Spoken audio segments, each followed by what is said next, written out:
Everybody hear it for Melina Abdullah, this amazing inspiration, this pillar of courage.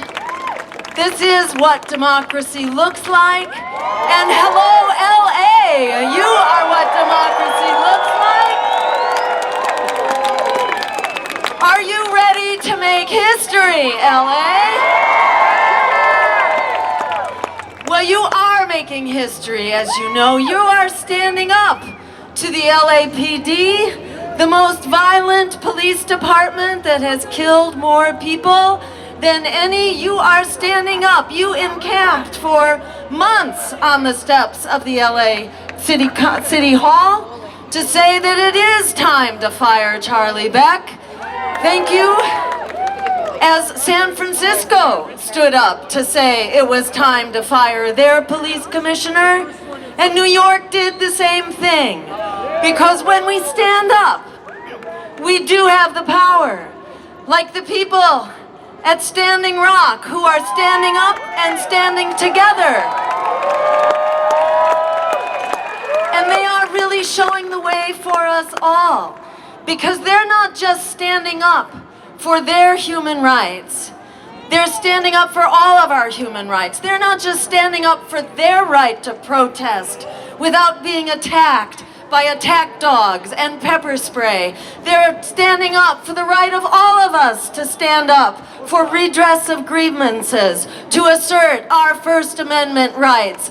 They are standing up not just for their water supply, but the water that feeds 17 million people downstream from them. And they're not just standing up for their climate, they're standing up for the climate we all depend on. So we say no to the DAPL pipeline. We say no to any new pipeline. Not one more pipeline. Because we cannot afford a single addition. We need to be taking down our pipelines and our fossil fuel infrastructure, not adding to new ones. Because the climate science is telling us. Anybody know about Jim Hansen, the foremost climate scientist out there? He hasn't been wrong yet. And what he's saying now is that we have maybe till 2050 or 2060. As soon as that date, we could see as much as 10 or 20 or 30 feet of sea level rise, which means goodbye to all our coastal cities and our coastal population centers, like the island of Manhattan and the state of New York and cities around the Gulf Coast and the country of Bangladesh. So we cannot go there. So the indigenous people are standing up, as we all must stand up, with the courage of our convictions. And the ones that they should be issuing the arrest warrant to is not to the indigenous leaders, not to myself, not to Amy Goodman, but to the CEOs of the Dakota Access Pipeline. They are the true vandals here, vandalizing our climate, our water supply, and indigenous burial grounds. That's where the arrest warrants should be. And it's for all of us to be standing up, not only for the climate, not only for Black Lives Matter, not only for the peace that we deserve, but for all the issues of justice, for climate justice, worker justice, LGBT justice, for all the forms, for student justice. And I want to thank especially all the people here that rose up as part of the Bernie Sanders revolution. I want to thank you from the bottom of my heart for standing up. You know, it was almost like the emperor's new clothes. Because when you stood up, we suddenly discovered that all of America agreed with you, except for the Democratic Party, who was very busy sabotaging Bernie's campaign. And it wasn't the first time, because the Democratic Party has a kill switch for progressive candidates. They did the same thing to Dennis Kucinich when they redistricted him and got him out of Congress altogether. They did the same thing to Howard Dean. Do you remember the Dean Scream? Which was how they got rid of a peace candidate. And they did the same thing to Jesse Jackson, who stood up with an incredibly powerful, principled campaign with all the power of the civil rights movement behind him. And they launched a smear campaign against Jesse Jackson as well, and basically took him out of contention. So what Bernie Sanders taught us, and I think we owe him such a debt of gratitude, what he taught us is how powerful we are, that it is not a man, it's a movement, and that we cannot have a revolutionary campaign inside of a counter-revolutionary party. We need a revolutionary party. We need the Green Party.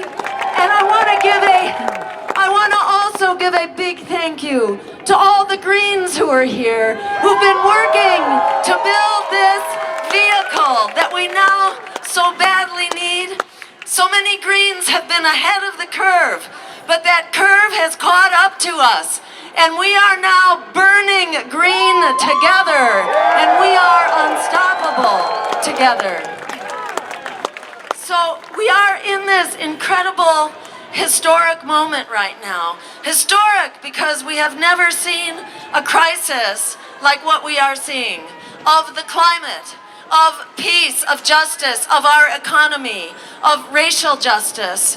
We have never seen a crisis like this of our democracy, which has been hijacked by big money and by the power of the two political parties funded by Wall Street, by the predatory banks, by the fossil fuel giants, by the war profiteers.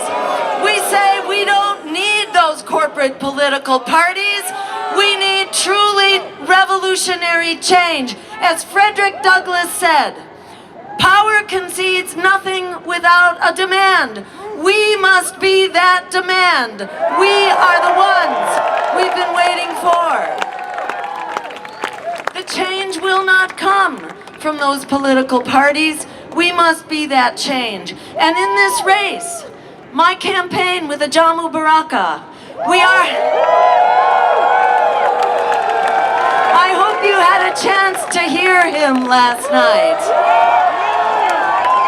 There was no debate. He won it hands down. We are the only candidates in this race who are not powered by lobbyists, by corporations, or by a super PAC.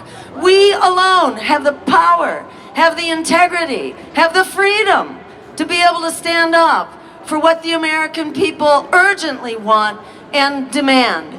That means we need, number one, we need a bailout for all the young people who have been trapped in predatory student loan debt. We bailed out the bankers.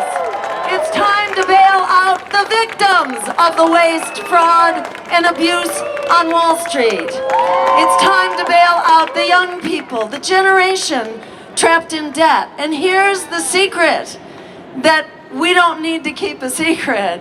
In fact, the political establishment is quaking in their boots that we should find out. That is that the number of people who are trapped in predatory student debt, that's 43 million. 43 million is the number that it takes to win a three-way presidential race. We have the power. And of course, there's only one place that you can put those votes, and you're looking at it right here. We are the only campaign that will bail out students. So by getting out that word, get out there and tell everyone you know. Turn your passion into action and get organized and join us. Join us for phone banking. Join us for canvassing. Join us on Facebook and on social media. Because if we actually get the word out to the people who are in debt, we have the power to come out and take over this election and to win it for our future.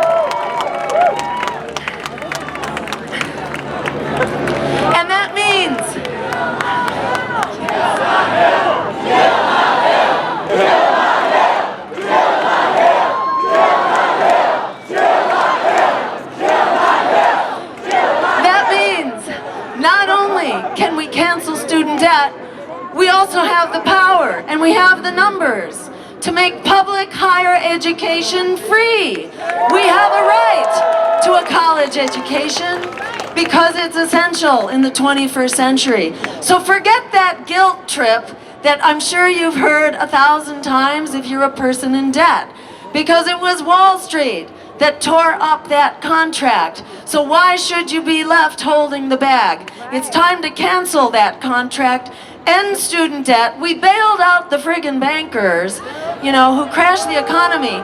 For $16 trillion we came up with. We can come up with 1.3 trillion, which is what it takes to bail out the students. We could, for example, just start to tax Wall Street. Let's tax Wall Street to bail out the victims of Wall Street. That would be divine justice for you. And we know that we have the dollars to make higher education free from the GI Bill, right? Because for every dollar we put in, we get back $7 in return. It pays for itself many times over. So no excuse not to start paying for free public higher education. While we're at it, we need an emergency jobs program to fix the emergency of the economy and to fix the emergency of the climate. We must fix them both together. And we call for 100% clean renewable energy, not at the end of the century, not at the middle of the century, but in 15 years. By 2030, we need to zero out fossil fuels. And while we're at it, we need to zero out nuclear power, which is too dangerous and too expensive, and we don't need it. Because we need all hands on deck right now to solve this climate emergency. And what that means is that everyone has a right to a good wage, living wage job. Right now, we need all hands on deck. We have a job for everyone to solve this climate crisis. And that means not only 100% wind, water, and sun, it also means having a healthy, organic, sustainable food system. Because that industrialized, corporatized, non-food system that our tax dollars have been subsidizing is not only making us sick, it's making farm workers sick from the high levels of pesticides. That, you know, this miracle of GMOs is basically a miracle of pesticide sales, as if that's what we needed. So it not only makes us sick, it makes the climate sick, because the industrial food system is very fossil fuel dependent. So we don't have a choice. We have to move to a healthy, sustainable food system and put a whole lot of people to work, bringing back the family farm and the community farm and the community agricultural cooperatives. That's what we need. We also need the jobs in public transportation so that we are manufacturing the light rail and the interstate long distance rail that we need so that everyone has the right to affordable, high-quality public transportation. And we have it now. So the Green New Deal is not like rocket science. It's not like some crazy newfangled idea. We did this during the Great Depression. We created a New Deal. So it's time for a Green New Deal. It revives the economy. It turns the tide on climate change in the time frame that we must solve this crisis, and it makes the friggin' wars for oil obsolete.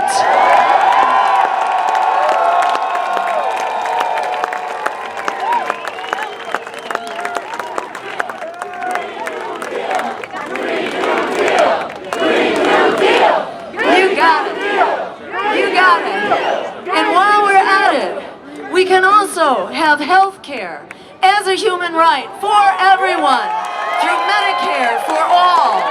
It doesn't cost us any more money. It simply means we put our health care dollars actually into health care, not into bureaucracy, red tape, and profiteering. We need a health care system for people, not for profit. We also need a welcoming path to citizenship for the immigrants who have always been at the heart of our economies, our community, and our culture. And we say, not only do we need a welcoming path, but to solve the crisis of immigration, the most important thing we can do is to stop causing the crisis of migration to start with. That is, we need to go back to the drawing boards on NAFTA, which put millions of farmers out of work south of the border. We need to go back to the drawing boards on this war on drugs and say drug use is a health issue, not a criminal issue, because the violence of that war on drugs is not only terrorizing people here in this country, but in Mexico it's really bad. In the last 5 or 6 years, over 100,000 people killed as part of this war on drugs. And the other thing we need to do is to stop overturning other countries' democracies and to stop destabilizing other governments. Look at Honduras, where Hillary Clinton gave the thumbs up to that military coup, which has caused tens of thousands of people to flee to this country where she says, no, don't let them in. Send them back to the rape, to the murder, to the violence that she helped lead the way to. So we say to Donald Trump, we don't need your friggin' wall. We just need to stop invading other countries. That will take care of this problem. And as Professor Abdullah was saying, not one more black death at the hands of police. Not one more. This has gone on far too long. And in fact, it's not just in recent years since we've had cameras on our iPhones or whatever phone you have. It's not just since we've been able to record it, but in many ways the criminal institution of slavery didn't quite go away. It just sort of changed into lynchings, then into Jim Crow, then into segregation, then into the war on drugs and the redlining of communities, and then police violence and mass incarceration.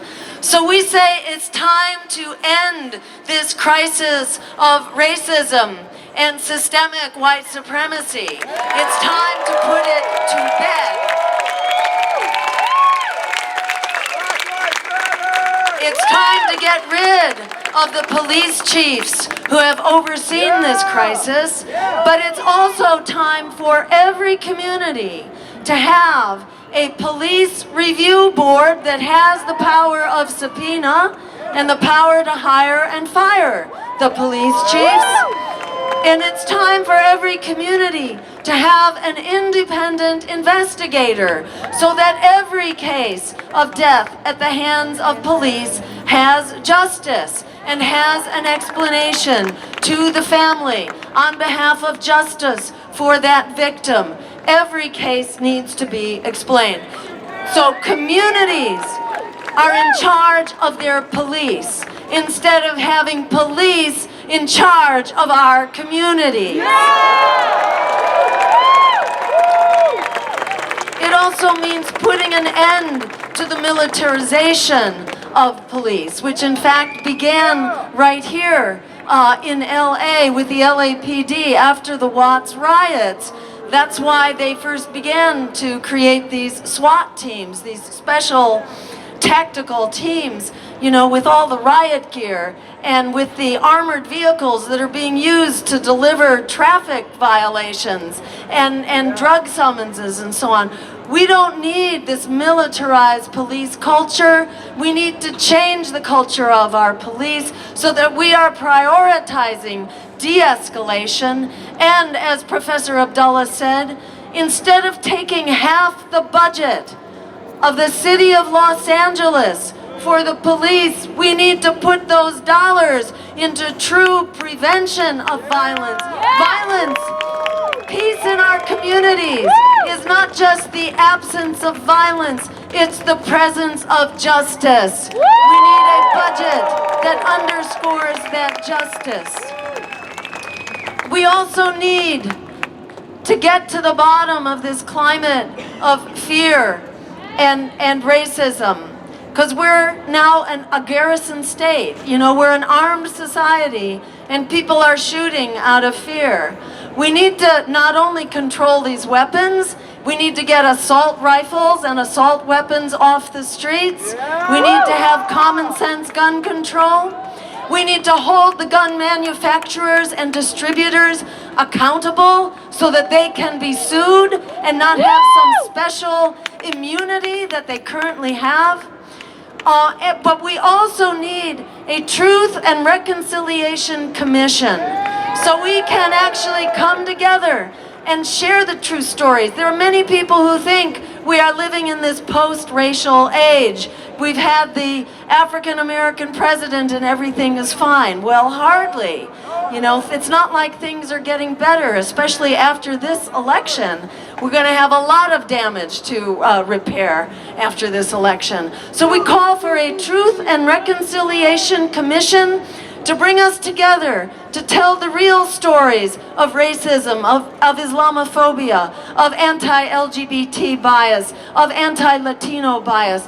We need to come together, share our stories, share the music, share the art, and actually come together as a human family and have a real conversation that leads us forward with our human values and brings out the best in us, not the worst in us, which is what this political system has been doing. And finally, I just want to say a few words about our foreign policy, because if we're going to have peace at home, we must also have peace abroad. This pseudo-terrorism, you know, these lone wolves who identify with ISIS, if we are going to fix that, we must fix this crisis overseas, this crisis that we have had so much to do with creating. Because right now, as another speaker was saying before, we do not have a Department of Defense, we have a Department of Offense. And this Department of Offense is actually spending more than half of our discretionary budget. It's almost half of your income taxes that are going into this incredibly bloated and dangerous military budget. The wars that we're fighting are not making us more secure, they are making us less secure. They have created failed states, mass refugee migrations, and worse terrorist threats. It's not getting better, Hillary Clinton and Donald Trump. Doing more of the same is not going to fix this. We call for a new offensive in the Middle East. It's called a peace offensive in the Middle East. And it starts with a weapons embargo. Since we are supplying the majority of weapons, basically to all sides, in effect, we can be very powerful in starting this weapons embargo and bringing Russia and other countries in on it too. Because all of us are being bankrupted by these military budgets. Not only bankrupted, but we're all being thrust into the worst crisis that any of us have ever faced, which is the crisis of climate change. Instead of fighting wars for oil, we can make these wars obsolete by using our resources instead in order to green our economies. demilitarize our budgets and fight our most threatening danger out there by greening our energy systems, our food systems, and our transportation. And we can lead the way in initiating that as a new focus of international dialogue and agreement. That's the kind of agreement we need. Yes, Paris was a good idea.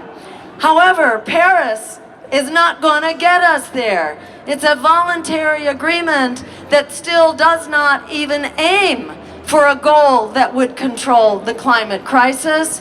And while our fearless misleaders, actually, while they were negotiating this treaty, what were they doing here at home? They were repealing the ban on fossil fuel exports. So with one hand, they were praising themselves for this great achievement, but with the other hand, they were very busy undermining that treaty at the very same moment. So we need a new way forward. We can have an America and a world that actually works for all of us. A world that puts people, planet, and peace over profit. If we're going to get that world, we have to stand up for that world and vote for that world. The political parties that are funded by the war profiteers and the fossil fuel giants, they are not going to hand us that world on a silver platter. We know that both Donald Trump and Hillary Clinton are not going to solve the crisis of war. They're only going to create more war. They are not going to solve the crisis of climate change. Yeah, Donald Trump doesn't believe in climate. Hillary says she does. But what they both do is going to destroy the climate. It doesn't matter what you believe. It matters what you do. And fracking is not going to fix it for us. The Democratic Party could not even pretend to oppose fracking. They would not adopt that plank in their platform. And while Hillary Clinton has sort of changed her tune, her vice president and her head of transition, Ken Salazar, are both big frackers. So we know what direction she's going in. And while Donald Trump says he opposes these trade deals, what has he done with his own jobs? He has offshored his own jobs. So look at what he does, not at what he says. And Hillary, you know, when people say Hillary is the solution to Donald, where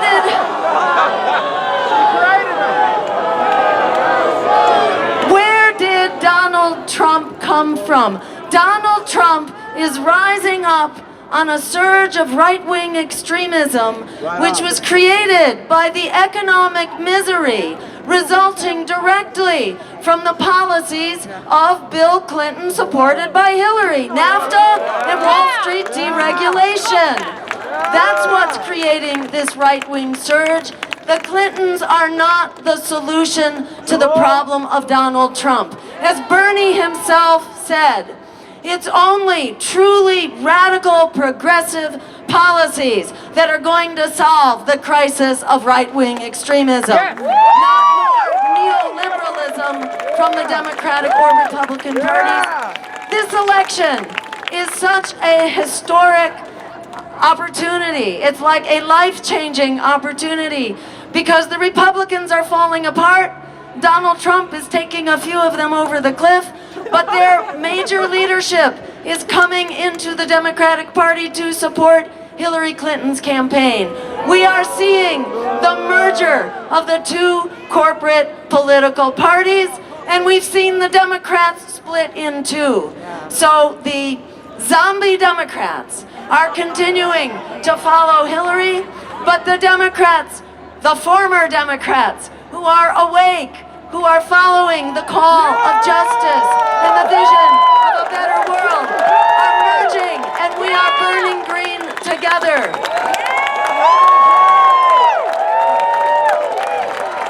In this election, We are not just deciding what kind of a world we will have, we are deciding whether we will have a world or not going forward.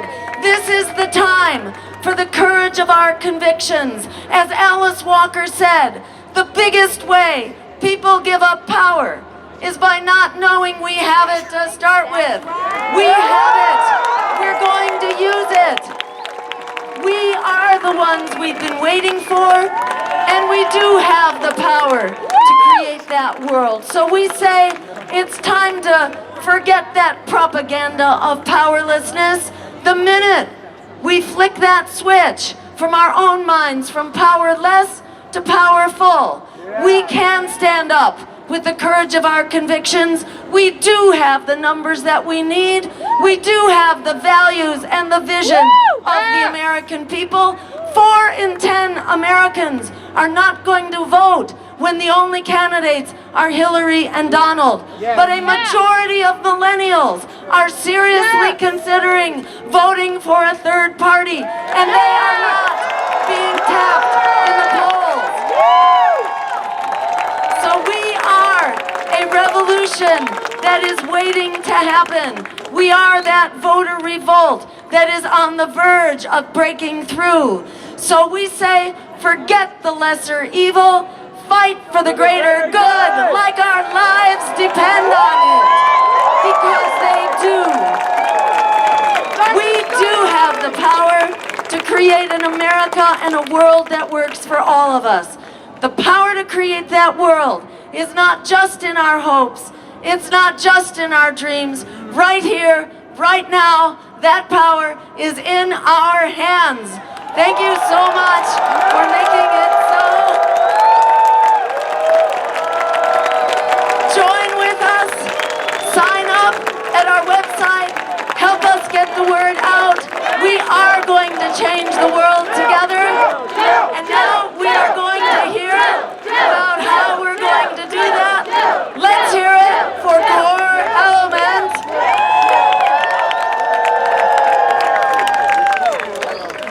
Yeah, man. All right, so I met Jill at the DNC. I heard her speak for the first time, and I was like, you know what, Jill? I'm going to write you a song.